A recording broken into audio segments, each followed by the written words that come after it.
Hello दोस्तों, LLB student अड्डा में आपका स्वागत है। कोर्ट के चक्कर, तारीख पे तारीख, अगर आप भी इन सबसे परेशान हो चुके हैं तो बिलीव मी, आज का ये एक्सप्लेनर बिल्कुल आपके लिए है।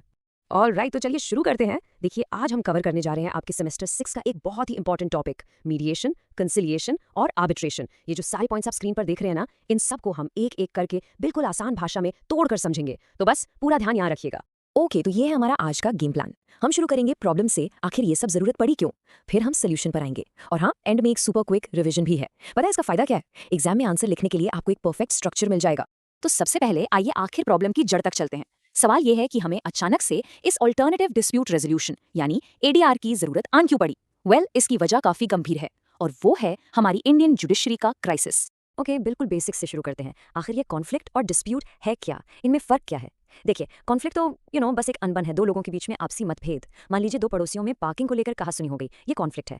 लेकिन जब उनमें से एक पड़ोसी दूसरे को लीगल नोटिस भेज दे या कोर्ट में केस फाइल कर दे, तब वही कॉन्फ्लिक्ट बन जाता है एक डिस्प्यूट, और बस यहीं से पूरी कानूनी कहानी शुरू होती है। और अब आती है असली प्रॉब्लम, द बिग पिक्चर। क्या आप अंदाजा लगा सकते हैं कि इंडियन कोर्ट्स में कितने केसेस पेंडिंग हैं? 5 करोड़ से भी ज्यादा। Yes, you heard that right, over 5 crore cases. ये कोई नंबर नहीं है, ये एक केसेस का पहाड़ है, जिसके बारे में माली मत कमेटी ने भी वार्निंग दी थी। और इस पहाड़ के नीचे सोचिए, जस्टिस मिलने में सालों नहीं दशकों लग जाते हैं। तो सवाल उठता है कि इस मैसिव प्रॉब्लम का सोल्यूशन क्या है? सोल्यूशन है ADR, यानी ऑल्टरनेटिव डिस्प्यूट रेजोल्यूशन। आप इसको ना एक प्रेशर कुकर के सेफ्टी वाल्व की तरह समझिए। जब सिस्टम पर प्रेशर बहुत ज्यादा बढ़ जाता है तो ये सेफ्टी वाल्व उस एक्स्ट्रा प्रेशर को रिलीज कर देता है। तो आखिर ये ADR है क्या चीज? बिल्कुल सिंपल शब्दों में, ये झगड़े सुलझाने के वो सारे तरीके हैं जो कोर्ट के बाहर होते हैं। इसके 3 गोल्डन वर्ड्स याद रखिए, फास्टर, चीपर एंड प्राइवेट। तेजी से, कम खर्च में और बंद कमरे में। यही इसका कोर आइडिया है, कोर्ट के चक्कर काटे बिना सेटलमेंट। चलिए इसको एक बहुत ही सिंपल एनालॉजी से समझते हैं। लिटिगेशन यानी कोर्ट जाना, पता है कैसा है? जैसे स्कूल में प्रिंसिपल के ऑफिस जाना, धीरे धीरे, थोड़ा डर भी लगता है और आखिर में कोई एक तो सजा पाता है, मतलब कोई एक हारता जरूर है। वहीं दूसरी तरफ है ADR। ये ऐसा है जैसे आपने किसी कॉमन दोस्त को बुला लिया सुलह करवाने के लिए। फैसला जल्दी होता है, बात प्राइवेट रहती है, और सबसे अच्छी बात, आप झगड़े के बाद भी दोस्त बने रह सकते हैं। तो आप सोचेंगे कि इस ADR को इतनी पावर आखिर मिलती कहां से है, इसका लीगल फाउंडेशन क्या है? तो देखिए, सबसे पहले है सेक्शन 89 ऑफ CPC। इसको तो आप गोल्डन सेक्शन बोलकर याद कर लीजिए, एग्जाम के लिए बहुत इंपॉर्टेंट है। ये सेक्शन कहता है कि कोर्ट्स की ये ड्यूटी है कि ट्रायल से पहले ADR ट्राई करना है ही करना है, इट्स अ मस्ट। इसके अलावा हमारे कॉन्स्टिट्यूशन का आर्टिकल 39A जो इक्वल जस्टिस की बात करता है, और मलिमत कमेटी की रिकमेंडेशंस, ये सब मिलकर ADR को एक सॉलिड लीगल बैकिंग देते हैं। अब टाइम है दी अल्टीमेट शोडाउन का। आमने सामने रखते हैं ADR और लिटिगेशन को और देखते हैं कौन बेहतर है। ध्यान से देखिएगा, एग्जाम के लिए ये कंपैरिजन टेबल सबसे ज्यादा इंपॉर्टेंट पॉइंट्स में से एक है। तो चलिए इस टेबल को ब्रेक डाउन करते हैं। पहला फैक्टर, स्पीड। ADR में मामले महीनों में निपट जाते हैं, बिल्कुल रॉकेट की स्पीड से, जबकि लिटिगेशन में आप जानते हैं सालों दशकों लग जाते हैं, बिल्कुल एक स्नेल की तरह। फिर है कॉस्ट। ADR सस्ता है, वहीं लिटिगेशन में जेब ढीली हो जाती है। सबसे important, privacy. ADR proceedings in camera होती हैं, यानी प्राइवेट, जबकि कोर्ट में सब कुछ ओपन कोर्ट में होता है। और आखिरी और सबसे बड़ा पॉइंट, रिलेशनशिप। ADR में विन विन सिचुएशन क्रिएट करने की कोशिश की जाती है ताकि रिश्ते बने रहें, पर लिटिगेशन तो एक जंग है, एक विन लूज बैटल। अब देखिए, ADR कोई एक चीज नहीं है, ये एक पूरा टूल बॉक्स है जिसमें अलग अलग तरह के झगड़ों के लिए अलग अलग टूल्स हैं। और ये सिर्फ हमारे देश में नहीं, इन टूल्स को ग्लोबल रिकग्निशन भी मिली हुई है। तो चलिए इस टूल बॉक्स को खोल कर देखते हैं।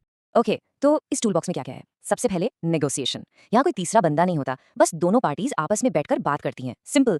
फिर है मिनी ट्रायल। ये बड़ी बड़ी कंपनीज के लिए है, एक तरह का प्रैक्टिस मैच खेलते हैं ये देखने के लिए कि असली कोर्ट में कौन जीतेगा। आजकल का सबसे ट्रेंडी टूल है ODR, यानी ऑनलाइन डिस्प्यूट रेजोल्यूशन। आपने Amazon या फ्लिपकार्ट से कुछ ऑर्डर किया और प्रॉब्लम हो गई, वो जूम पर ही सॉल्व हो जाता है, दैट्स ODR। और आखिर में कोर्ट एनेक्स्ड ADR। ये कोर्ट के अंदर ही बने मीडिएशन सेंटर्स होते हैं, सो कोर्ट के पास पर कोर्ट के झंझट से दूर। और जैसा मैंने कहा, यह सिस्टम पूरी दुनिया में चलता है। 3 नाम याद रखिए। पहला, UNCITRL मॉडल लॉ।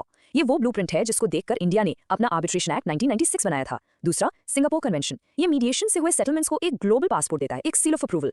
और तीसरा है न्यूयॉर्क कन्वेंशन। इसकी वजह से आर्बिट्रेशन में जो फैसला आता है उसे आप दुनिया के किसी भी देश में लागू करवा सकते हैं। Powerful, right? अब बात करते हैं सबसे इंपॉर्टेंट चीज की, हमारे सुप्रीम कोर्ट का क्या कहना है ADR पर, क्योंकि आखिर में उन्हीं के फैसले ने इस पूरे सिस्टम को सील किया है और इसको वो पार्ट दी है जो इसके पास आज है। इसमें सबसे पहले और सबसे इंपॉर्टेंट केस है एफकॉन्स इंफ्रास्ट्रक्चर LTD का। इस केस में सुप्रीम कोर्ट ने एकदम साफ साफ 2 लिस्ट बना दी। एक लिस्ट उन केसेस की जो ADR के लिए परफेक्ट है, जैसे कि फैमिली डिस्प्यूट्स, प्रॉपर्टी, पैसे के क्लेम्स, कमर्शियल मैटर्स। और दूसरी लिस्ट उन केसेस की जो ADR में नहीं जा सकते, जैसे कि सीरियस क्रिमिनल केसेस, फ्रॉड के मामले या वसीयत से जुड़े मामले। इस केस ने बेसिकली सारा कंफ्यूजन ही खत्म कर दिया। और फिर आया Salem advocate bar association v union of India case. इस केस ने, आप कह सकते हैं, आखिरी कील ठोक दी। सुप्रीम कोर्ट ने इसमें कंफर्म किया कि सेक्शन 89 बिल्कुल कॉन्स्टिट्यूशनली वैलिड है और ADR अब एक मैंडेटरी स्टेप है। ध्यान दीजिए इस शब्द पर, मैंडेटरी, मतलब अब ये जज की मर्जी नहीं बल्कि एक जरूरी प्रक्रिया है जिससे गुजरना ही पड़ेगा। चलिए, अब सब कुछ पढ़ लिया है तो एग्जाम से जस्ट पहले वाला एक 30 सेकंड का सुपर फास्ट रिकैप हो जाए और इसके बाद कुछ टॉप क्वेश्चंस ताकि आपके फुल मार्क्स पक्के हो जाएं। तो पूरा प्रोसेस दिमाग में फिट कर लीजिए। स्टेप 1, एक डिस्प्यूट हुआ, ए ने बी पर केस किया। स्टेप 2, मामला जज के पास गया और जज ने सेक्शन 89 का फिल्टर लगाया और कहा वेट, पहले एडीआर ट्राई करो। स्टेप 3, पार्टीज ने चुना कि उन्हें मीडिएशन करना है या आर्बिट्रेशन। स्टेप 4, सक्सेस, दोनों के बीच सेटलमेंट अग्रीमेंट साइन हो गया, मैटर क्लोज्ड। लेकिन अगर स्टेप 5, फेलियर, सेटलमेंट नहीं हुआ तो केस वापस उसी रेगुलर कोर्ट में ट्रायल के लिए चला जाएगा। दैट्स इट, कितना सिंपल है। और ये लीजिए आपके एग्जाम के लिए एक गोल्डन की। ये लैटिन मैगज़ीन नोट कर लीजिए और एग्जाम में जरूर लिखिएगा। इंटरेस्ट रे पुब्लिके उत्सित फिनिस लिटियम। इसका सिंपल सा मतलब है कि लिटिगेशन यानी मुकदमेबाजी का खत्म होना स्टेट के, देश के हित में है। जब भी आपसे एडीआर की जरूरत के बारे में सवाल आए, इस मैगज़ीन को कोट कीजिए। ट्रस्ट मी, आपको एक्स्ट्रा मार्क्स मिलेंगे। Okay, ready for quick fire round? Let's go. सवाल नंबर 1, कौन सा सेक्शन एडीआर को मैंडेटरी बनाता है? सोचिए। Yes, section 89 of the CPC. सवाल नंबर 2, एडीआर का मेन मकसद क्या है? To achieve a win win situation और रिश्ते बचाना। परफेक्ट। और आखिरी सवाल, किस केस ने एडीआर के लिए सूटेबल मैटर्स की लिस्ट दी थी? The famous Afcons infrastructure case. Excellent. तो दोस्तों, अब जब आप एडीआर के बारे में इतना सब कुछ समझ चुके हैं, इसकी पावर को जानते हैं, तो मेरा आपसे बस एक सवाल है, क्या आप इस सिस्टम की प्रॉब्लम का पार्ट बने रहना चाहते हैं या इसके सोल्यूशन का हिस्सा बनने के लिए तैयार है? ऐसे ही इन्फॉर्मेटिव वीडियोस देखने के लिए एलएलबी स्टूडेंट अड्डा को सब्सक्राइब करें एंड फॉलो करें। अगर आप किसी नए टॉपिक पर वीडियो चाहते हैं तो नीचे कमेंट्स जरूर करें।